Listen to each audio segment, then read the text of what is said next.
디즈니 영화사에서 만든 라이언 킹이라는 영화가 있습니다. 아마 여러분 모두가 그 영화를 보았을 것이라고 제가 생각합니다. 동물의 왕국을 다스리던 왕 무파사에게 어느 날 후계자가 될 아들 심바가 태어납니다. 무파사는 자신의 뒤를 이을 후계자인 심바를 자신의 권좌인 큰 바위 위로 데리고 올라가서 온 왕국을 보여주면서 왕자로서의 권위와 긍지를 심어줍니다. 그러던 어느 날 평화롭던 이 동물의 왕국이 하루아침에 바뀌는 사건이 일어났습니다. 늘 형에 대한 희기로 왕위를 호심탐탐 노리던 무파사의 동생 스카가 심바를 위태롭게 하고 그를 구하려고 했던 형 무파사를 죽이는 사건이 일어납니다. 구사일생으로 도망친 심바는 그 이후에 자신 때문에 아버지가 죽었다고 하는 그 죄책감으로 살아가게 됩니다. 왕국은 스카가 차지하게 되었고 심바는 멀리 떠나 멧돼지와 다른 친구들과 어울려 전혀 다른 삶을 살아갑니다. 그는 왕자로서의 신분을 잊어버린 채 하루하루 그저 안일한 삶을 살아갑니다. 세월이 흘러 그의 외모는 아버지처럼 변했지만 삶의 내용은 그의 외모와 전혀 다른 것이었습니다. 그러던 어느 날 그와 함께 어렸을 때 자랐던 암사자였던 날리를 만나게 됩니다. 날리는 심바를 만나고 그가 심바인 것을 알고 난 이후에 돌아가서 왕위를 되찾아야 한다라고 말합니다. 그러나 이미 모든 것을 자포자기한 심바는 돌아갈 수 없다라고 말합니다. 심바는 괴로웠지만 돌아갈 수가 없었습니다. 그런데 아버지 시대의 제사장이었던 원숭이가 이 소식을 듣고 심바에게 달려옵니다. 괴로워하고 있는 심바에게 아버지가 살아있다라고 말합니다. 깜짝 놀란 심바는 아버지가 살아있냐고 어디 계시냐고. 제사장 원숭이는 심바를 연못가에 데리고 와서 그 물에 비친 그 모습을 보여줍니다. 아버지의 모습을 본 심바는 깜짝 놀랐지만 그러나 그것이 곧 자신의 모습인 것을 알고 실망합니다. 그러자 원숭이 제사장은 아버지는 비록 죽었지만 내 안에 살아있다라고 계속 상기시켜 줍니다. 그때 아버지 무파사의 음성이 심바에게 들려옵니다. 심바야, 너는 나를 잊어버렸다라고 말하자 심바는 그렇지 않다라고 대답합니다. 그러자 무파사는 너는 내가 누군지를 잊어버렸기에 나를 잊은 것이다 라고 말합니다. 심바가 계속 괴로워하며 돌아갈 수 없다라고 말하자 아버지 무파사는 이렇게 이야기합니다. Remember who you are. 네가 누구인지를 기억하라. 이 말에 힘을 낸 심바는 다시 왕국으로 돌아와 스카와 그 일당을 몰아내고 왕국을 회복합니다. 다시 왕국을 회복한 심바는 바위 왕자에 올라서는데 그때 심바의 귀에 들리는 한 소리가 있었습니다. Remember, 기억하라고 하는 아버지의 말이었습니다. 오늘 우리가 읽은 본문에도 그러므로 너는 기억하라고 말씀하십니다. 그리스도 안에 있는 네가 누구인지를 기억하라는 것입니다. 그렇다면 우리는 무엇을 기억해야 할까요? 본문은 크게 세 가지를 말씀하시는데 첫 번째는 구원받기 이전의 우리의 모습을 기억하라고 하십니다. 11절, 12절입니다. 그러므로 생각하라. 너희는 그때 육체로는 이방인이요 손으로 육체에 행한 할례를 받은 무리라 칭하는 자들로부터 할례를 받지 않은 무리라 칭함을 받는 자들이라. 그때 너희는 그리스도 밖에 있었고 이스라엘 나라 밖에 사람이라. 약속의 언약들에 대하여는 외인이요 세상에 소망이 없고 하나님도 없는 자이더니. 먼저 바울은 이방인 출신인 에베소 교회의 성도들에게 그때라는 표현을 사용하면서 과거의 때를 생각하라고 말씀하십니다. 여기 생각하라라고 하는 이 단어는 사실 기억하라라고 번역하는 것이 더 좋은 표현일 것입니다. 대부분 킹제임스 버전이나 NIV 버전에서는 기억하라고 번역하고 있습니다. 성경을 읽다 보면 기억하라는 말씀이 참 많이 나옵니다. 애굽에서 종되었던 데를 기억해라. 네가 요단강을 어떻게 건넌지를 기억하라고 말씀하십니다. 이런 것들을 기억함으로 하나님께서 어떻게 우리를 구원하셨는지 그 놀라운 구원 사역을 알라는 것입니다. 저는 종종 제가 그리스도인이 되기 전에 저를 교회에 데려가도록 수고했던 친구들을 기억합니다. 제가 어렸을 때 그리고 어려울 때 저를 찾아와 주었던 교회 친구들을 기억합니다. 제가 그리스도인이 되고 난 이후에 저를 오래 참고 기다려 주었던, 저를 가르쳐 주었던 영적 지도자들을 기억합니다.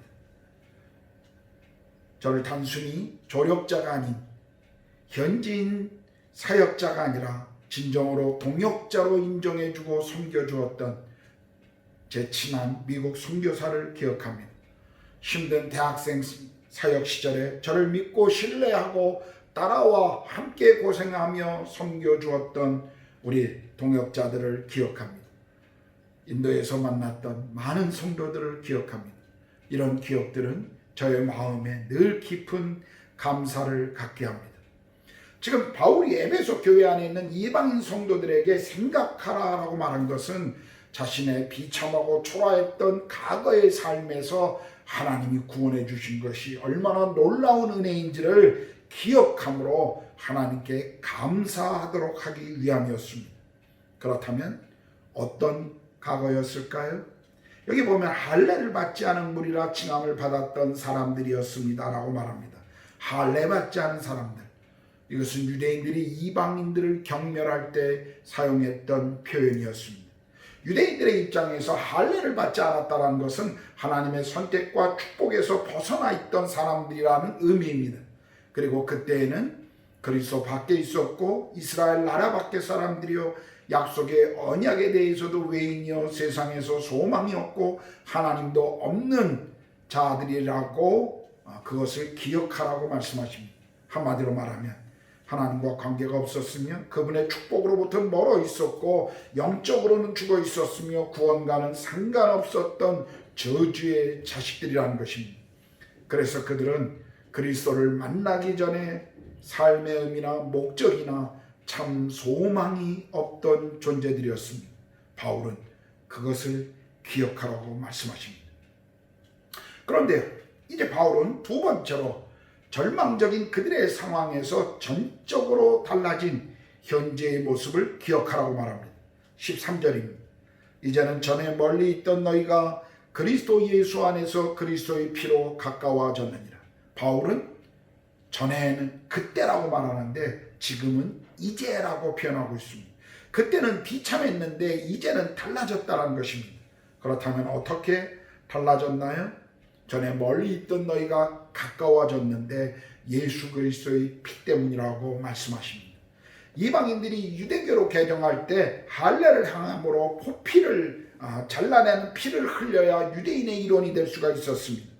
그러나 이제는 예수 그리스도의 피가 하나님과의 화해를 가능하게 한 것이며 그리스도의 희생적 죽음이 우리의 죄의 문제를 해결하고 하나님의 관계를 회복할 뿐만 아니라 이방인과 그리고 유대인의 관계에 화목을 이뤘다는 것입니다. 14절을 보십시오. 그는 우리의 화평이신지라 돌로 하나를 만드사 원수된 것 곧 중간에 막힌 담을 자기 육체로 허시고, 여기 예수 그리스도는 우리의 화평이시라고 말씀하십니다. 여기 화평이라는 이 성경의 번역도 사실은 평화라고 하는 단어가 더 어울릴 것입니다. 여기 평화라는 말은 아무것도 일어나지 않은 편안한 상태를 말하는 것이 아니라 불화나 적대의 관계에 있던 사람들이 해결됨으로 그 결과로 이루어지는 화목의 상태를 말하고 있는 것입니다. 예수님은 우리와 하나님 사이에 막혔던 그 담을 허신 중보자십니다.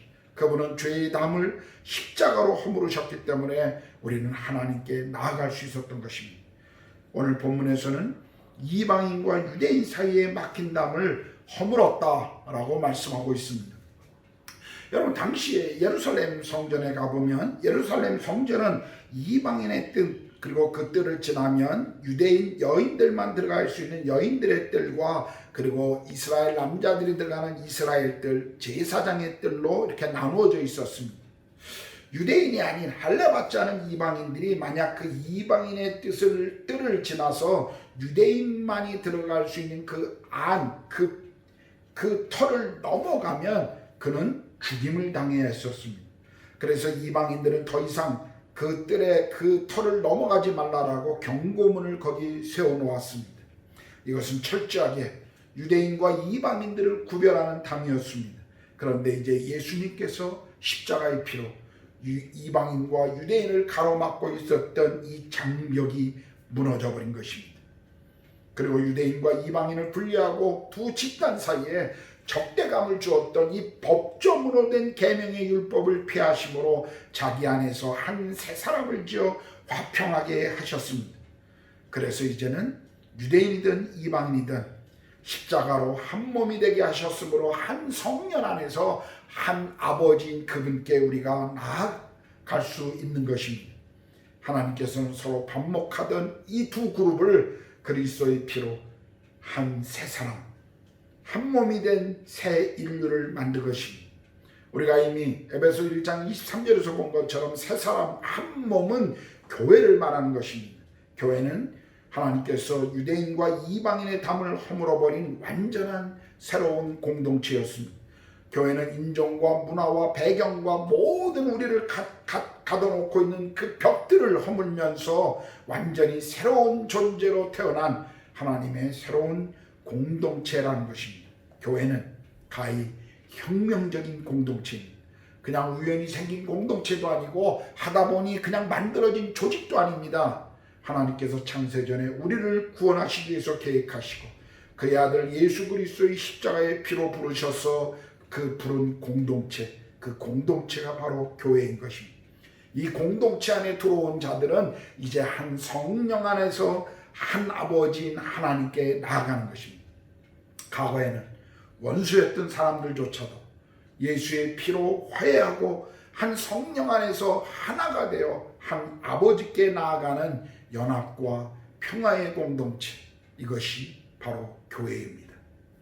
예수 그리스도의 피로 모든 막힌 담을 허시고 우리를 교회라고 하는 새로운 하나님의 공동체의 백성들이 되게 하신 것입니다. 그래서 존 스타트 목사는 교회를 하나님이 만드신 새로운 사회다라고 말했습니다. 어떤 신학자는 교회를 하나님께서 만드신 새로운 인류다라고 말하기도 했습니다. 교회가 하나님의 새로운 인류, 새로운 사회라는 것은 우리에게 영광스러운 특권과 함께 새로운 책임과 사명을 깨닫게 합니다. 우리는 우리 자신에게 물어야 합니다. 우리가 예수 그리스도를 믿고 따르는 공동체 안에 속해 있는 사람들이라면 이 땅에서 우리가 평화의 사명을 제대로 감당하고 있는지, 사람들 속에 막힌 담을 허무는 그 평화의 사람들이 되고 있는지를 우리 자신에게 우리는 물어봐야 할 것입니다. 오늘 세상은 담을 허무는 대신 담을 점점 쌓아가고 있습니다. 피부 색깔이나 태어난 나라가 어떤 나라의 경제적인 상태로 사람들을 갈라놓습니다. 어디에 사는지, 지역 감정을 가지고 사람들을 차별하고 있습니다. 정치적인 생각의 차이 때문에 서로 갈등하고 담을 쌓고 있습니다. 심지어는 아파트 평수가 몇 평이냐에 가지고 편을 가르고 갈등하고 있습니다. 어떤 의미에서 좁게는 교회 안에서도 갈등이 있습니다. 여러분에게도 마주치기 싫은 사람이 있습니까? 함께 어울리고 싶지 않은 그런 사람들이 혹시 있나요? 십자가의 그 화해를 통해 그 장벽을 무너뜨리시라 합니다. 우리에게 이런 막힌 담벼락이 있다면 우리는 회개하고 우리 공동체가 하나님이 거하시는 곳, 성령이 임재하신 곳이라는 것을 기억하시고 그리스도께서 허무신 그 장벽을 우리가 다시 세우는 어리석음을 갖지 말아야 합니다. 이제 바울은 세 번째로 구원받은 이후에 영광스러운 우리의 모습을 기억하라고 말씀하십니다. 19절입니다. 그러므로 이제부터 너희는 외인도 아니요 나그네도 아니요 오직 성도들과 동일한 시민이요 하나님의 권속이라. 이제 예수 그리스도 안에 들어온 자들은 외인도 아니며 나그네도 아니라 성도들과 동일한 시민이요 하나님의 백성이라고 지금 말씀하고 있는 것입니다. 이것은 예수 안에 들어온 사람들이 들어온 새로운 신분입니다. 합법적인 하나님 나라의 시민이 되었습니다. 하나님 나라의 가족이 된 것입니다. 하나님 나라의 가족으로서 우리가 가질 수 있는 합법적인 모든 권리를 누린다라는 말씀입니다. 그리고 바울은 한 가지 더 우리의 신분의 정체성을 말씀하시는데 그것은 우리가 하나님의 성전이라는 것입니다. 자, 20절 22절을 보겠습니다. 너희는 사도들과 선지자들의 터 위에 세우심을 입은 자라. 그리스도 예수께서 친히 모퉁이 돌이 되셨느니라. 그 안에서 건물마다 서로 연결하여 주 안에서 성전이 되어가고 너희도 성령 안에서 하나님이 거하실 처소가 되기 위하여 그리스도 예수 안에서 함께 지어져 가느니라. 당시 교회는 사도들과 선지자들의 전도와 가르침 위에 세워져 갔습니다. 그러나 그 교회의 모퉁이 돌은 예수님이십니다. 여러분, 모퉁이 돌이 무엇이죠? 한 건물을 지을 때 그 놓는 기초석을 말합니다. 가장 큰 사각형, 잘 다듬어진 사각형의 큰 돌로 건물의 토대를 세울 뿐만 아니라 그 모서리로부터 전체 건물의 기초와 형태를 잡아주고 그 위에 벽돌을 세워 벽돌을 세우는 그런 건물의 기초가 되는 돌이 모퉁이 돌입니다.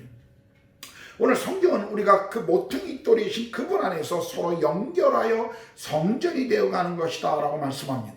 돌들이 모여 성전을 이루듯이 그리스도인 한 사람 한 사람들이 모여 하나님의 교회를 세워가는 것입니다. 여러분, 구약 성경을 보면 성막이나 성전에 하나님의 임재가 있었습니다. 그러나 오순절날 성령이 오신 후에는 하나님께서는 건물이 아닌 하나님 백성의 공동체 안에 거하시는 것입니다. 특별히 바울은 유대인이든 이방인이든 예수 안에 있는 자들은 함께 하나님이 거하실 성전인 교회 공동체를 세워가시는 것이라고 지금 가르치고 있는 것입니다. 그러므로 교회는 보이는 건물이 아니라 모든 성도들이 함께하는 영적 공동체입니다. 바울은 당시 이방인이었던 에베소 성도들에게 너희들이 경험하고 있는 이 축복이 무엇인지, 하나님 안에 우리가 주어진 영광이 무엇인지를 분명히 알게 하기 위해서 지금 이것을 강조했습니다. 오늘 우리에게도 마찬가지입니다. 우리가 예수 그리스도 없이 살았던 우리의 과거를 기억해야 합니다. 하나님 없이, 소망 없이 살던 시간들을 기억해야 합니다. 그리고 지금 우리가 가지고 있는 축복을 생각해야 합니다.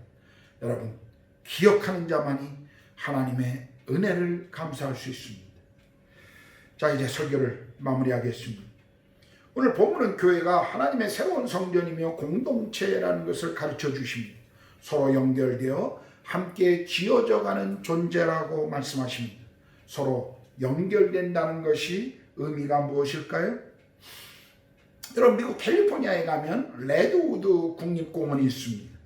레드우드 국립공원은 샌프란시스코 북쪽에 태평양에 접해 있는 그 해안 산맥 옆에 있는데 세계에서 가장 크고 장엄한 나무 숲을 이루고 있는 아주 멋진 그런 공원입니다.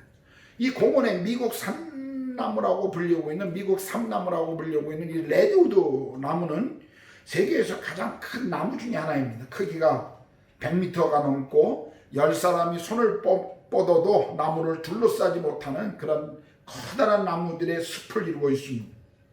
사람들이 이 나무들을 볼 때마다 도대체 100m가 넘는 나무라면 그 뿌리는 얼마나 깊이 들어갔을까를 생각합니다. 그런데요, 이 나무의 뿌리를 본 사람들마다 큰 감동을 받습니다. 놀랍게도 이 나무의 뿌리는 불과 2m에서 3m밖에 되지 않습니다. 왜냐하면 그 지역에는 안반이 많아서 이 나무들이 뿌리를 밑으로 계속 뻗어 내려갈 수가 없다고 합니다. 그래서 밑이 아닌 옆으로 뻗어나간다고 합니다. 이 나무들은 옆으로 뻗어서 서로의 뿌리를 감싸고 엉켜서 서로를 지탱해 주는 것입니다.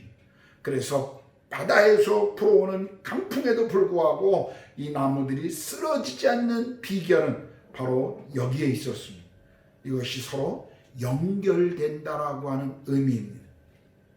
지금 세상은 코로나 바이러스 때문에 처음 겪어보는 어려움으로 가득 차 있습니다. 이 사태가 언제까지 갈지 아무도 예상하지 못하고 있습니다. 이 사태가 수습되면 찾아올 경제적 후폭풍이 더 두렵습니다. 그래서 우리를 더 힘이 들게 합니다. 그러나 아무리 심한 강풍이 불어와도 우리가 서로 엉켜 붙들고 있다면 우리는 버티고 이길 것입니다. 교회가 레드우드 나무처럼 서로가 서로의 바람맞이가 되어주고 서로의 연약함을 붙들어주고 함께 한다면 우리는 이 사태를 이겨낼 것입니다. 기억하십시오. 우리는 가족입니다. 우리는 서로 연결되어 있는 성도입니다. 서로 연결되어 있는 성전입니다. 우리는 혼자가 아닙니다. 힘들어도 함께 나아가는 존재들입니다. 오늘 이 코로나 사태에 우리 모두가 힘들어하고 갑갑해하고 있는 이 상황 속에서 우리가 한 가족으로 서로 연결되어 있다는 것을 기억하고, 비록 얼굴과 얼굴은 대하지 못하고 서로 떨어져 예배드리고 있지만 그러나 사랑하는 믿음의 가족들을 기억합시다. 그리고 기도합시다. 힘들어도 함께 갑니다. 이것을 위해 기도합시다. 기도하겠습니다.